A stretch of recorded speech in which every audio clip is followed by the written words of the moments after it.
The clock on the dashboard read 9:45 p.m. as Dr. Regina Matthews let out a long breath, finally heading home after what felt like the longest day of her life. The streets of Detroit were quieter now, with only the occasional car passing by and the streetlights casting a warm glow on the wet pavement from the light rain earlier that evening. She couldn't help but smile, remembering how her hands had trembled slightly as she signed the contract just hours ago.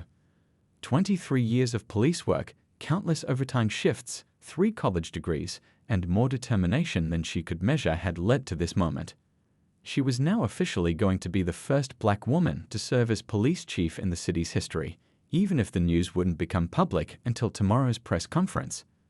The heated seats of her new SUV helped ease the tension in her shoulders. The car had been her one splurge after her last promotion 2 years ago. Her mother had raised her eyebrows at the purchase, reminding her of their humble beginnings in a small apartment where they'd counted every penny.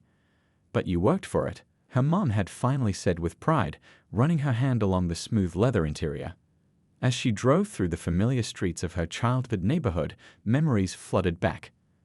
This was where she'd first dreamed of becoming a police officer, sitting on the front stoop of her old apartment building, watching the patrol cars drive by. Back then, none of the officers looked like her. The ones who patrolled her neighborhood rarely stopped to chat with the residents, creating an invisible wall between them and the community they served. "Things are going to be different," she whispered to herself, adjusting her rearview mirror. Her reflection caught her eye. She changed from her usual formal attire into comfortable jeans and her favorite navy blue sweater after the marathon of meetings had finally ended. Her natural hair was pulled back in a neat bun, a few silver strands catching the light. At 45, she'd earned every one of those silver hairs, and she wore them proudly. The stack of papers on her passenger seat contained not just her new contract, but her vision for the department. She'd spent months preparing it, drawing from her experiences from every level of law enforcement. From walking the beat as a rookie officer to leading major investigations as a detective, then rising through the administrative ranks, each role had taught her valuable lessons about what worked and what needed to change. Her phone buzzed with a text message. At the next red light, she glanced at it. It was from her daughter in college. "Did you sign it?" "Don't leave me hanging, Mom." Regina grinned, deciding to wait until she got home to respond. Her daughter had been her biggest cheerleader throughout this process, staying up late to help her prepare for interviews and presentations. The familiar streets of her old neighborhood had changed over the years, but its heart remained the same. New businesses had opened up alongside the old ones. The corner store where she used to buy penny candy was now a trendy cafe, but Mr. Johnson's hardware store still stood proud after 30 years, its windows displaying the same trusty tools and friendly open sign. She slowed down as she passed the community center where she'd spent countless hours as a teenager. It had been there, during a career day event, that she'd met her first mentor, a female detective who'd taken the time to really talk to her about life in law enforcement.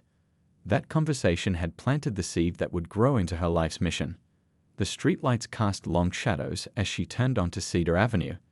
Despite the late hour, a few neighbors were still out on their porches, enjoying the mild spring evening. She waved to Mrs. Thompson, who was watering her prized rose bushes, the same roses that had won the neighborhood gardening contest 3 years running. These small, everyday moments were what made this community special and what she wanted to protect and serve in her new role. Her mind wandered to tomorrow's press conference. The speech was ready, practiced until every word felt natural. But it wasn't just about the words, it was about setting the tone for her entire tenure as chief. She wanted to strike the perfect balance between authority and approachability, between respecting tradition and pushing for necessary changes. The radio played softly in the background, a smooth jazz station that helped her unwind after long days. She hummed along to a familiar tune, remembering how her father used to play these same songs on their old record player. He hadn't lived to see her join the force, but she carried his wisdom with her every day. "It's not about being the first," he'd always said. "It's about making sure you're not the last." Regina checked her watch again, almost home. Her new house was just a few blocks away, a modest but comfortable place she'd bought in a quiet part of town. Some had expected her to move to the suburbs with her previous promotion, but she'd chosen to stay close to her roots. How could she serve a community she didn't live in, didn't understand from the inside out? A young group of teenagers crossed the street ahead of her, and she slowed down to let them pass. They were laughing, probably heading home from the basketball court at the park. One of them waved at her car, and she waved back. These small interactions, these moments of mutual respect and recognition, were exactly what she wanted to build more of between law enforcement and the community. Her briefcase sat heavy with responsibility on the passenger seat, containing not just her credentials and new badge, but the hopes and expectations of so many who had waited to see someone like her in this position. The weight of it all hit her again, not just being the first, but the obligation to excel, to prove beyond any doubt that she deserved this role. The light rain had left a slight mist in the air, creating halos around the streetlights. It was the kind of peaceful evening that made you forget about the city's challenges, the budget constraints, the staffing issues, the community tensions that needed addressing. But Regina had never been one to shy away from challenges. Each obstacle in her career had only made her more determined, more prepared for this moment. As she made the final turn toward home, she noticed a patrol car in her rearview mirror. It had been following her for the last few blocks, probably doing routine neighborhood checks. Little did those officers know that tomorrow she'd be their new chief. The thought brought a small smile to her face, but it also reminded her of the work ahead. Every interaction between police and citizens was an opportunity for understanding, for building trust, for making real change. Officers Mike Sullivan and James Cooper were halfway through their evening patrol shift when they first noticed the black SUV. The vehicle itself wasn't unusual, a newer model Lexus, well-maintained and driving perfectly within the speed limit. But something about it caught Sullivan's attention as it turned onto Cedar Avenue. "That's the third time we've seen that SUV circle the block," Sullivan mentioned to his partner, adjusting his position in the driver's seat of their patrol car. He'd been on the force for 8 years now, and Cooper for 5. They'd worked this beat together long enough to notice patterns, to spot things that seemed out of place. Cooper looked up from the report he'd been filling out on their dashboard laptop. "Yeah? You think something's up?" He stretched his arms, trying to shake off the tiredness that came with working the evening shift. The clock on their dash showed 9:52 p.m., and they still had several hours to go. "Don't know yet," Sullivan replied, keeping a careful distance as he followed the SUV. "Just seems odd for this neighborhood. That's a $60,000 car in an area where most folks are driving vehicles worth a tenth of that." He didn't mention that the glass was tinted just dark enough to make it difficult to see who was driving. The patrol car's headlights cast a blue-tinted glow on the wet pavement as they maintained their distance. Both officers had learned early in their careers that sometimes it was better to observe for a while before taking action. The SUV ahead of them continued at exactly the speed limit, making perfect stops at every sign and signal. "Actually, that's kind of suspicious too," Cooper noted, watching more closely now. "Nobody drives that perfectly unless they know they're being watched. Most people roll through stop signs a little bit, speed up for yellow lights. This person's driving like they're taking their license test." Sullivan nodded, remembering his training surgeon's words from years ago. It's not always about what people are doing wrong. Sometimes it's about what they're trying too hard to do right. He'd seen it plenty of times before. People involved in suspicious activity often overcompensated by following traffic rules too perfectly. The SUV turned onto Maple Street, an area that had seen its share of troubles recently. There had been reports of car break-ins and a couple of home burglaries in the past month. The Neighborhood Watch had been sending regular emails to the precinct asking for increased patrols, especially during evening hours. "What do you think?" Sullivan asked, glancing at his partner. "Worth checking out?" They'd worked together long enough that these decisions usually came naturally, both officers reading the situation and each other's thoughts without needing many words.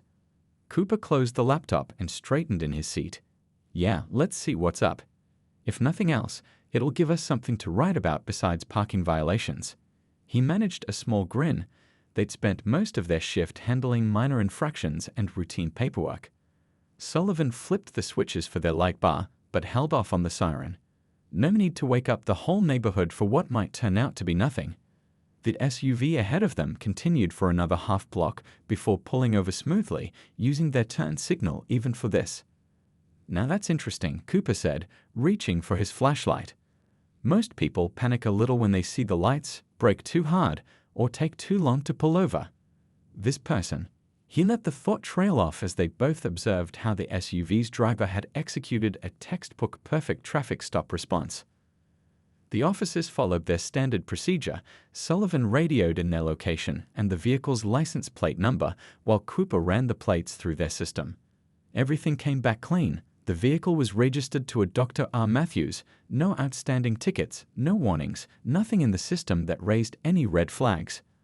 "Let's do this by the book," Sullivan said, unbuckling his seatbelt. They'd had enough experience to know that sometimes the most routine-looking stops could turn complicated quickly. "I'll take the lead, you cover from the passenger side." Cooper nodded, already opening his door. The night air was cool and damp from the earlier rain, and somewhere in the distance, a dog was barking. The officers moved with practiced efficiency, their boots making soft sounds on the wet pavement as they approached the SUV from both sides. Sullivan's flashlight beam swept across the vehicle's interior as he approached. The back seat was empty except for what looked like a gym bag. The passenger seat held a briefcase and some papers, nothing immediately concerning, but he kept his guard up. 20 feet away, a porch light flicked on as someone came out to see what was happening. "Evening," Sullivan called out as he reached the driver's window, his tone professional but firm. He noticed the window was already rolling down smoothly, another sign that whoever was behind the wheel knew exactly how these interactions were supposed to go.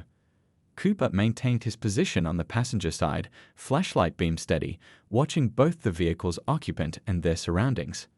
In this neighborhood, it wasn't unusual for people to come out of their houses during traffic stops, sometimes to watch, sometimes to film with their phones, sometimes to ask questions. The interior light of the SUV came on as the window finished lowering, revealing a well-dressed black woman who appeared to be in her mid-40s. She sat with her hands visible on the steering wheel, again, showing knowledge of proper procedure that seemed almost too perfect. "Good evening, officers," she said calmly, her voice carrying a note of authority that both officers picked up on immediately. "May I ask why you're stopping me? I don't believe I've violated any traffic laws." The question wasn't confrontational, but it wasn't submissive either. It was asked with the confidence of someone who already knew the answer. Sullivan found himself slightly thrown off by her composure.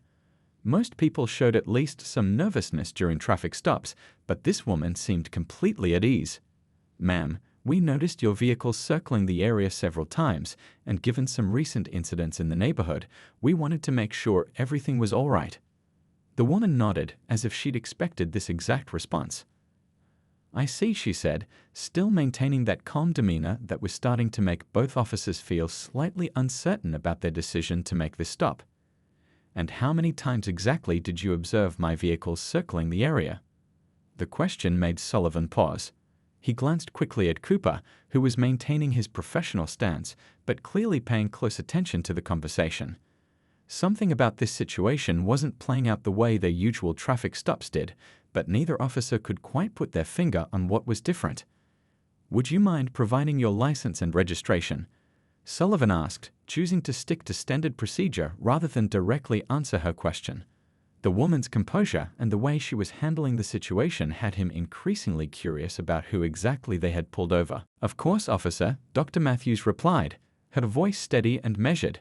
She kept her hands where they could see them, resting on the steering wheel. The interior light of her SUV cast a soft glow across her face, highlighting an expression that wasn't angry or frustrated, just quietly observant. "Would you like me to reach for my purse now?" Officer Sullivan nodded, his flashlight beam still pointed slightly downward, but ready to move at any sign of trouble. "Yes, ma'am." "Please do so slowly." He watched as she reached carefully toward the center console where her small leather purse sat. "You know," she said conversationally as she moved, "I've lived in this neighborhood for most of my life. Grew up just 3 blocks from here, actually." Her tone was friendly but carried an undercurrent of something else. Not quite challenge, not quite amusement, but something in between. Officer Cooper shifted his position slightly on the passenger side, his attention caught by her words. Most people during traffic stops either stayed nervously silent or got argumentative. This woman's calm confidence was different, almost like she was conducting the interaction rather than just participating in it. "Ma'am, this is a routine traffic stop," Sullivan said, trying to maintain control of the situation. "We've had some incidents in the area recently, and your vehicle caught our attention." He noticed she was wearing an expensive-looking watch and a University of Michigan Law School sweatshirt, not exactly fitting the profile of someone looking to cause trouble. Dr. Matthews pulled out her driver's license and handed it over. "Incidents in the area?" she echoed, raising an eyebrow. "That's interesting. I wasn't aware of any significant increase in criminal activity in this neighborhood. Could you be more specific about these incidents?" Sullivan found himself stumbling slightly over his words. "Well, ma'am, there have been reports of suspicious vehicles in the area." Even as he said it, he realized how weak it sounded. The woman's questioning wasn't aggressive, but it was methodical, almost like a lawyer or a cop. "I see," she nodded thoughtfully. "And what made my vehicle suspicious? Was I speeding? Running stop signs? Driving erratically?" Each question was delivered with perfect timing, like she was building a case, point by point. "No, ma'am," Cooper spoke up from the passenger side. "Your driving was actually perfect, maybe a little too perfect." He immediately regretted saying that last part out loud. It sounded ridiculous even to his own ears. A small smile played at the corners of Dr. Matthews' mouth. "Too perfect. So, following traffic laws properly is now cause for suspicion." She wasn't being confrontational, but there was a teaching moment in her voice that made both officers increasingly uncomfortable. Sullivan looked down at her driver's license, then back at her. "Dr. Regina Matthews," he read aloud, noting her address was indeed just a few blocks away. "What kind of doctor are you, if you don't mind me asking?" He was trying to regain some control of the conversation, but somehow felt like he was walking into exactly what she wanted. "I have a Ph.D. in criminal justice," she replied, still with that same calm demeanor, "along with degrees in law enforcement administration and public policy. But my most relevant qualification for this particular interaction might be my 23 years of experience in law enforcement." Both officers froze slightly at that. Sullivan's flashlight beam wavered just a bit as he processed what she'd said. Cooper straightened up on the passenger side, his mind racing through possibilities. 23 years in law enforcement. But they hadn't recognized her, and they knew most of the senior officers in the department. "You're an officer?" Sullivan asked, trying to place her face, wondering if she worked in another district or maybe in a different department entirely. "You could say that," Dr. Matthews replied, reaching slowly toward her briefcase on the passenger seat. "Would you like to see my credentials?" There was something in her voice now, not smugness, but perhaps a hint of anticipation, like a teacher waiting for students to grasp a particularly important lesson. Sullivan nodded, still confused, but increasingly certain that this traffic stop was about to take an unexpected turn. He watched as she carefully opened her briefcase and removed a leather wallet, similar to the ones they carried their badges in. "I think this might help explain why I'm in the neighborhood," she said, handing over the wallet, "and why I'm so familiar with proper traffic stop procedures." The moment Sullivan opened the wallet, his eyes widened. Inside was not just a police badge, but a very specific badge, one he'd only seen a few times in his career. Next to it was an ID card and a document with the city seal, dated that very day. Cooper noticed his partner's reaction and moved closer, his curiosity overtaking protocol. "Everything okay, Mike?" he asked, trying to see what had caused such a reaction. Sullivan looked from the badge to Dr. Matthews and back again, his face flushing slightly in the darkness. "You're," he started, then had to clear his throat to continue. "You're the new chief of police." The words hum in the night air for a moment, accompanied only by the distant sound of traffic and the slight rustle of leaves in the evening breeze. Cooper's flashlight beam dropped completely as he processed what he just heard. "That's correct," Dr. Matthews confirmed, her voice still calm but now carrying an unmistakable note of authority. "My appointment was just finalized today. The public announcement is scheduled for tomorrow morning." She paused, letting the information sink in. "Though I suppose this isn't exactly how I planned to meet some of my officers." The silence that followed was profound. Both officers stood there, their minds racing through everything they'd said and done during the stop, every assumption they'd made, every word they'd spoken. The realization that they'd just pulled over their new boss, their new chief of police, was slowly sinking in. Sullivan started to say, but Dr. Matthews held up a hand gently. Before either of you say anything else, she said, her tone shifting from that of a suspect in a traffic stop to that of a senior law enforcement officer, I think we should all take a moment to consider what just happened here, and more importantly, what we can learn from it. She unbuckled her seatbelt, her movements still deliberately slow and careful. Would you mind if I step out of the vehicle? I think this is a conversation we should have face to face. The request wasn't really a request at all, and both officers knew it. The night air felt different now as Dr. Matthews stepped out of her SUV. The same streetlights that had cast suspicious shadows earlier now seemed to illuminate a very different scene. Both officers had unconsciously taken a step back, creating space for their new chief to emerge from her vehicle. First, she said, closing her car door softly, let's get something straight. I'm not angry. Her voice carried the weight of experience, not the sting of accusation. She stood straight but relaxed, her presence filling the space between the two vehicles naturally. In fact, I think this might be exactly what our department needs right now. Officer Sullivan found himself gripping his flashlight too tightly and forced himself to relax. His mind was racing through all the possible consequences. Would they be reassigned? Suspended? His partner, Cooper, hadn't moved a muscle, still trying to process how their routine patrol had turned into this moment. Chief, Sullivan started, but Dr. Matthews raised her hand again, gently but firmly.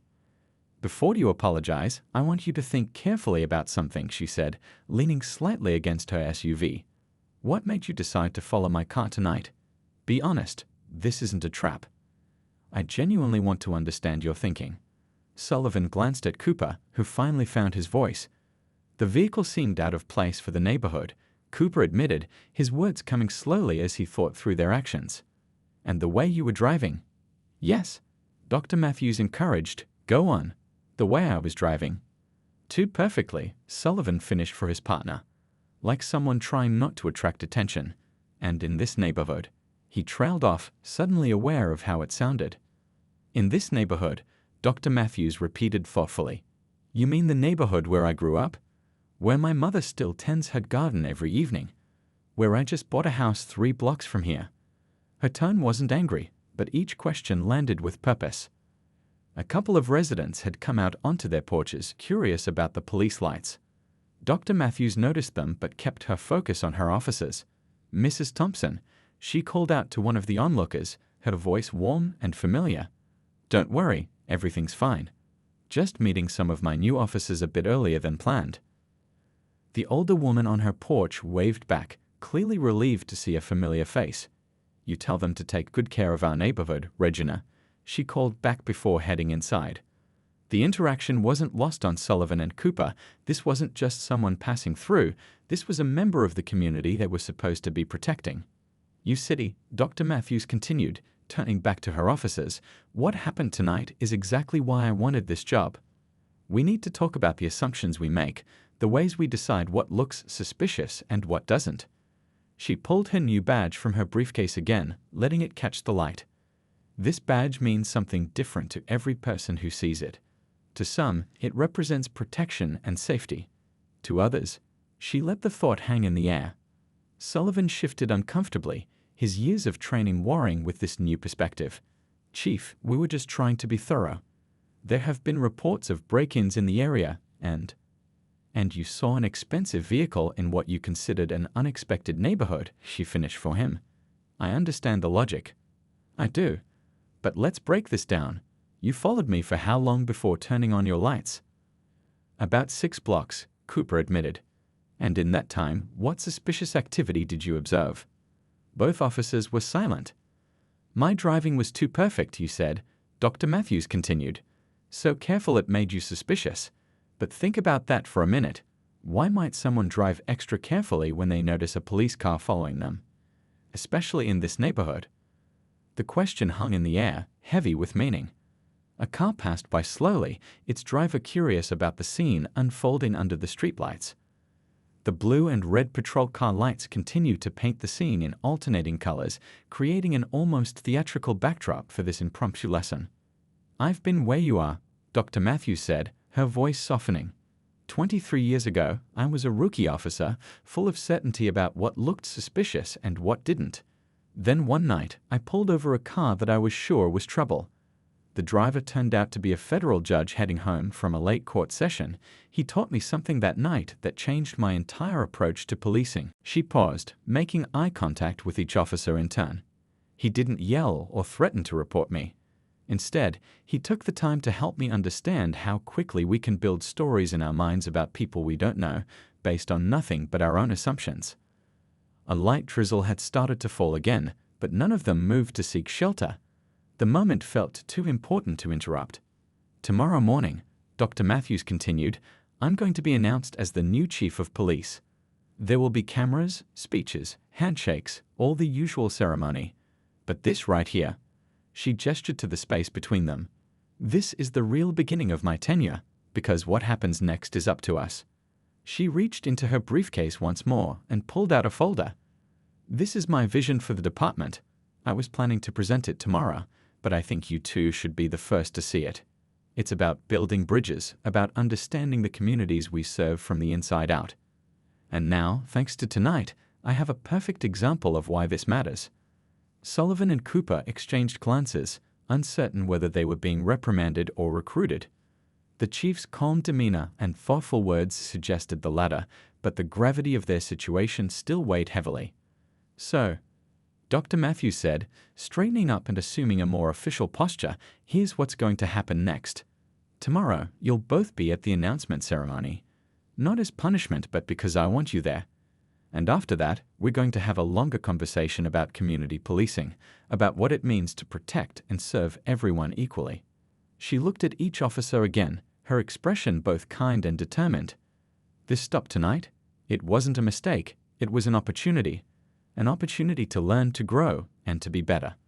That's what I expect from every officer under my command. Not perfection, but progression.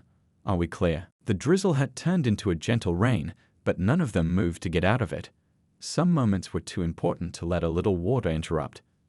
Dr. Matthews glanced at her watch. It was just past 10 p.m. now, and she had an early morning ahead of her. But this was worth being tired tomorrow. You know what I remember most about my first year on the force? She asked, brushing a raindrop from her sleeve.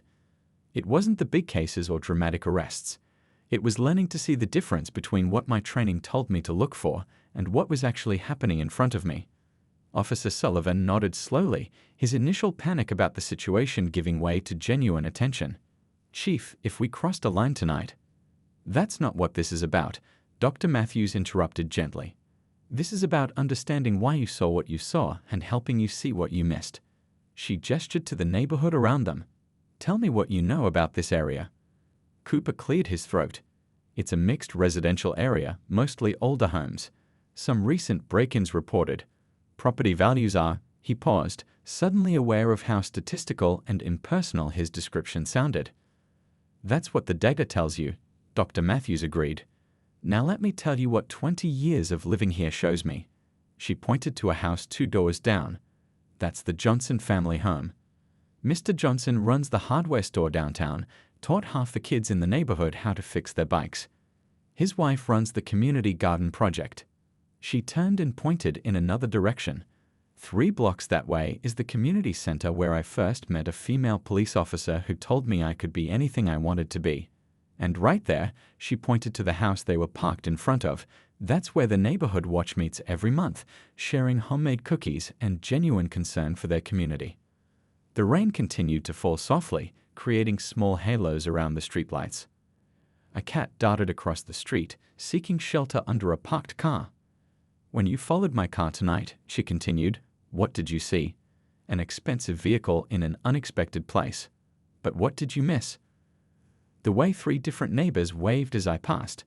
The fact that I knew exactly which streets had new stop signs installed last month. The familiarity that comes from belonging somewhere.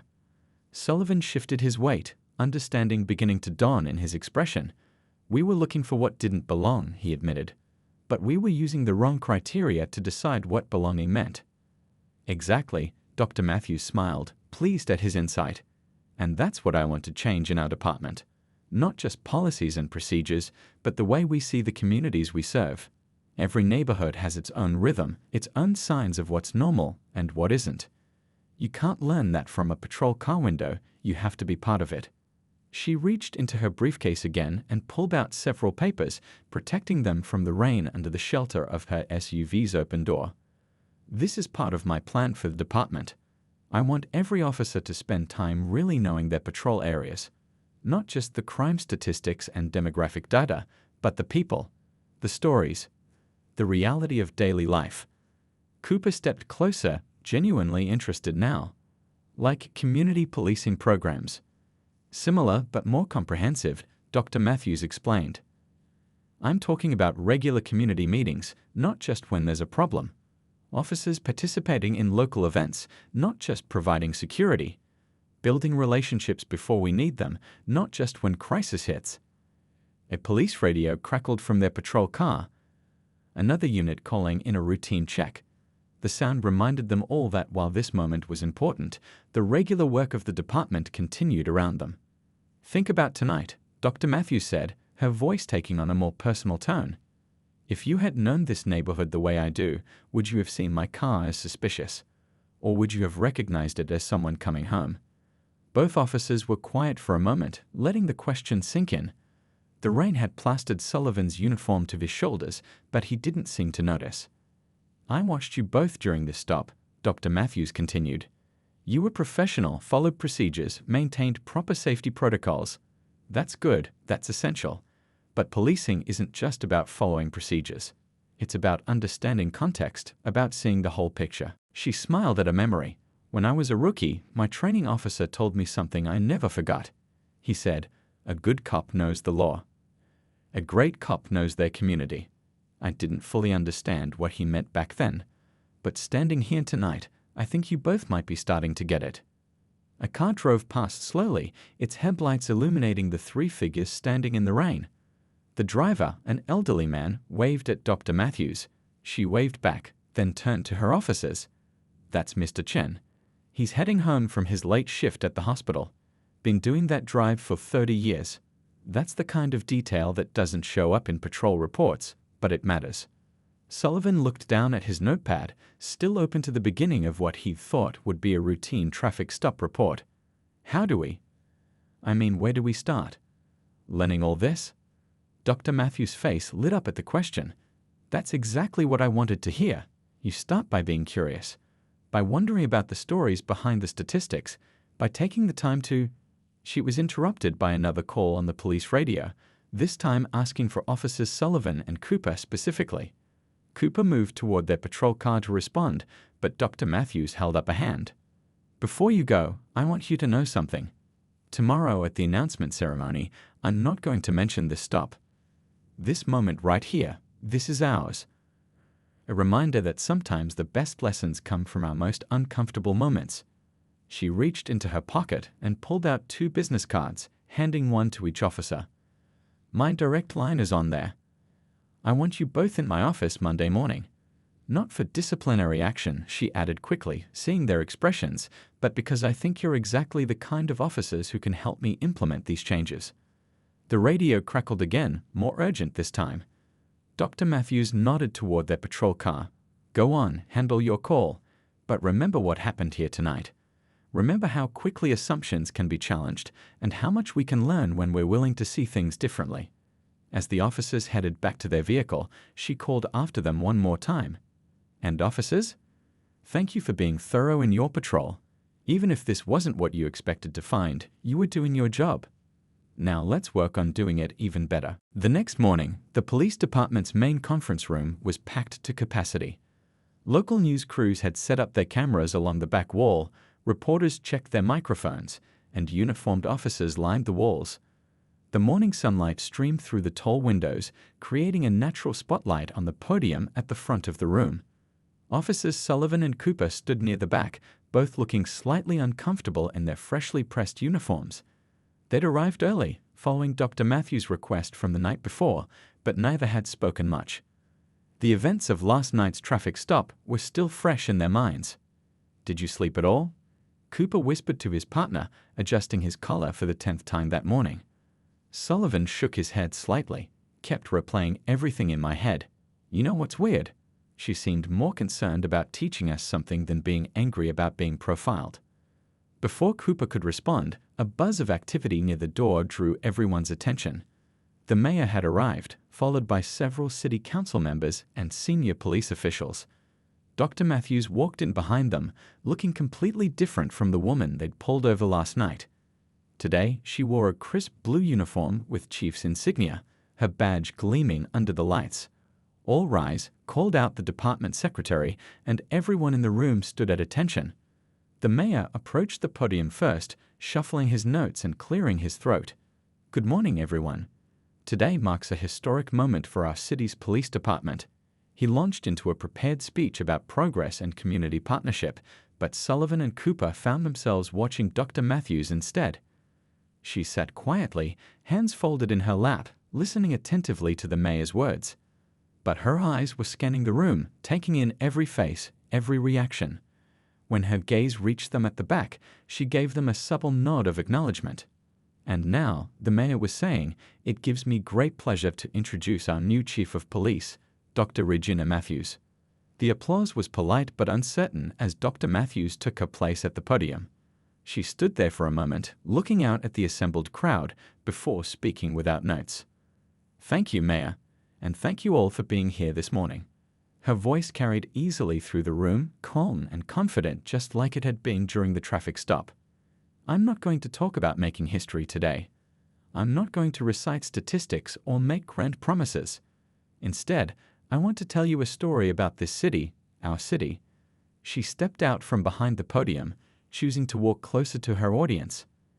I grew up in this city, walked these streets, played in these parks, dreamed on these corners. I've seen this city from every angle, as a child who needed protection, as a young officer learning to protect others, and now as someone entrusted with leading that protection. The reporters' pens scratched rapidly across their notepads. This wasn't the typical ceremonial speech they'd expected. Last night, Dr. Matthews continued, and Sullivan felt his heart skip a beat. I drove through my old neighborhood, the same streets where I first saw police officers on patrol and wondered if I could ever wear that badge. The same community that taught me what it really means to protect and serve. She paused, making eye contact with various officers around the room. Some of you might be wondering why I chose to live in that neighborhood instead of moving to a more affluent area. Others might be questioning whether I can handle the pressures of this position. These questions, these assumptions about where people belong and what they're capable of, are exactly what we need to address. The room had grown completely silent, every person hanging on her words. Even the camera operators had stopped fidgeting with their equipment. Starting today, we're going to redefine what it means to be a police department. We're not just law enforcement, we're community builders.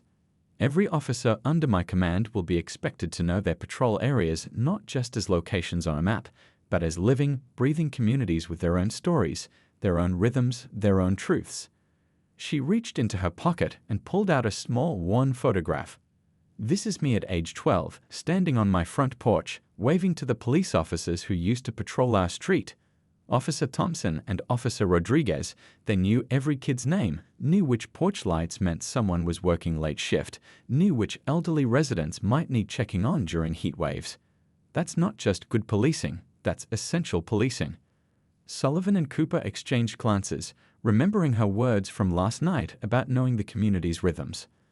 I've already begun implementing changes, Dr. Matthews continued, her voice growing more passionate. Every officer will participate in regular community meetings, not just when there's a crisis, but as a standard practice. We'll establish mentorship programs, create genuine partnerships with neighborhood organizations, and most importantly, we'll learn to see our city through the eyes of all its residents. She turned back to the podium, picking up her official badge. This badge isn't just a symbol of authority, it's a promise.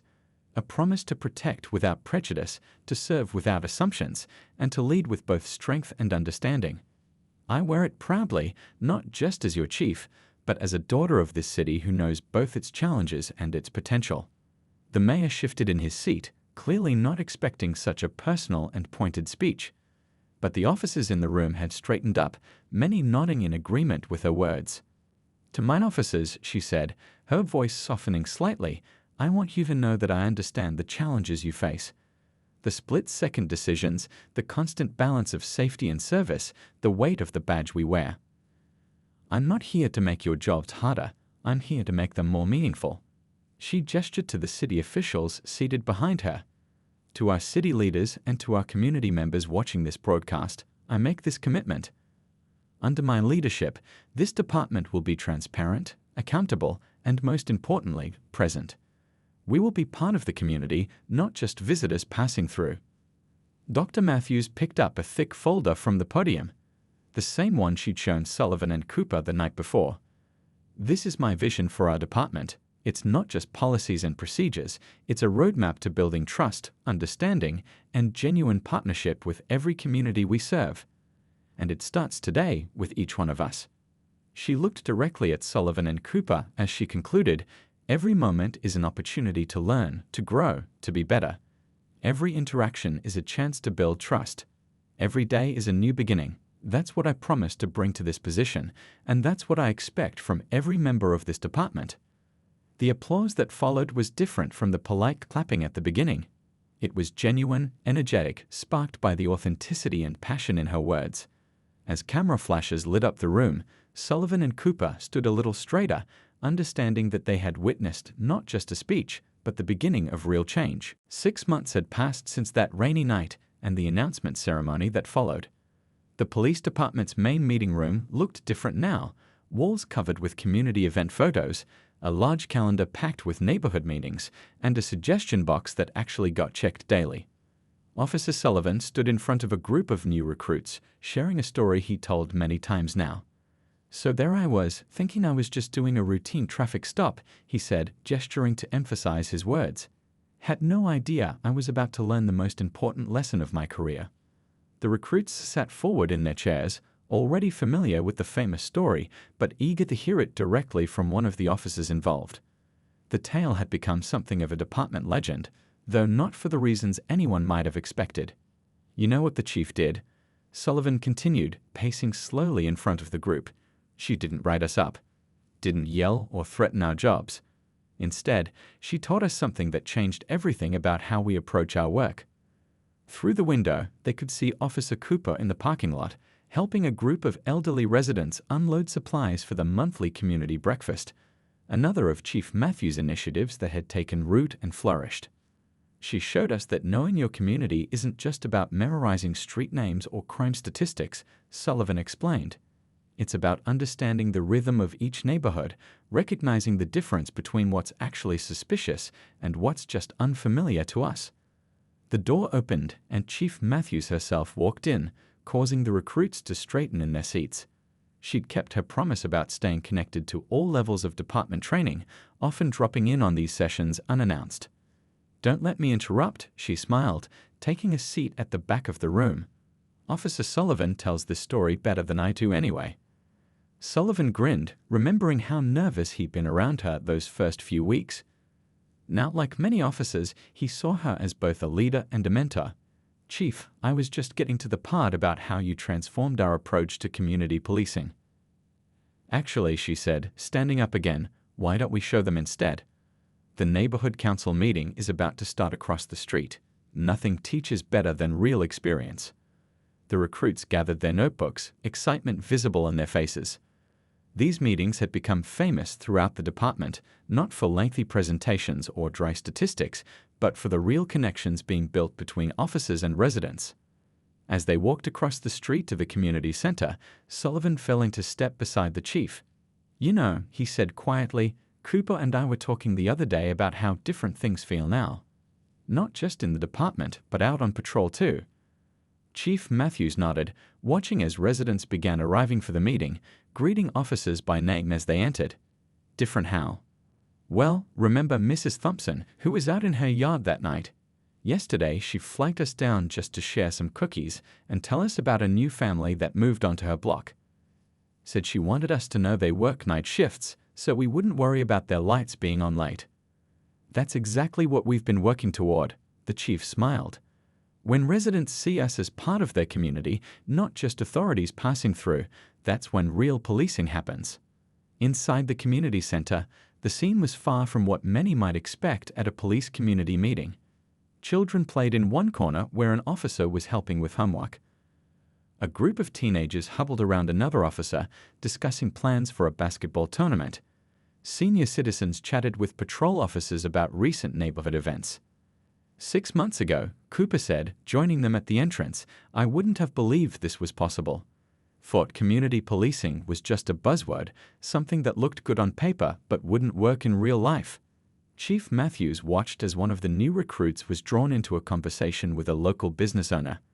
"That's because we were thinking about it wrong. It's not about programs or initiatives, it's about presence, real presence, not just passing through in patrol cars." The meeting began, but it looked nothing like the tense gatherings of the past. Residents shared concerns directly with officers they knew by name. Officers provided updates on addressed issues and ongoing projects. Problems were discussed openly, solutions proposed collaboratively. "You know what I love most about these meetings?" Sullivan said to a recruit who was taking eager notes. "Nobody's talking at each other. They're talking with each other. That traffic stop taught me that sometimes the best policing happens when we stop seeing ourselves as separate from the community we serve." As the meeting continued, Chief Matthews stood at the back, watching the natural interactions between her officers and the residents. She thought back to that rainy night 6 months ago, how a potentially confrontational moment had transformed into an opportunity for change. The department's statistics had improved dramatically, crime rates down, community tip accuracy up, officer satisfaction scores at an all-time high. But the real changes weren't in the numbers. They were in moments like this, where officers and residents worked together naturally, where suspicion had been replaced by understanding. "Next week's the anniversary of your appointment, Chief," Cooper mentioned during a quiet moment. "The mayor wants to do some kind of celebration." Chief Matthews shook her head, smiling. "This is all the celebration I need," she said, gesturing to the room full of engaged officers and involved residents. "Real change doesn't happen in ceremonies. It happens in moments like these, one conversation at a time." As the meeting wound down, Sullivan watched a rookie officer helping an elderly resident load community newsletters into her car. 6 months ago, that same officer might have viewed an unfamiliar car as suspicious. Now, he knew not just the resident's name, but her story, her role in the community, her concerns, and her contributions. "You know," Chief Matthews said, preparing to leave, "that traffic stop wasn't just about teaching you two a lesson. It was about showing all of us that change is possible, that we can build something better when we're willing to learn from our mistakes and see things differently." Outside, the sun was setting on another day in their changing department. Officers and residents left together, sharing jokes and making plans for upcoming community events. The barrier between us and them had begun to dissolve, replaced by a growing sense of shared community.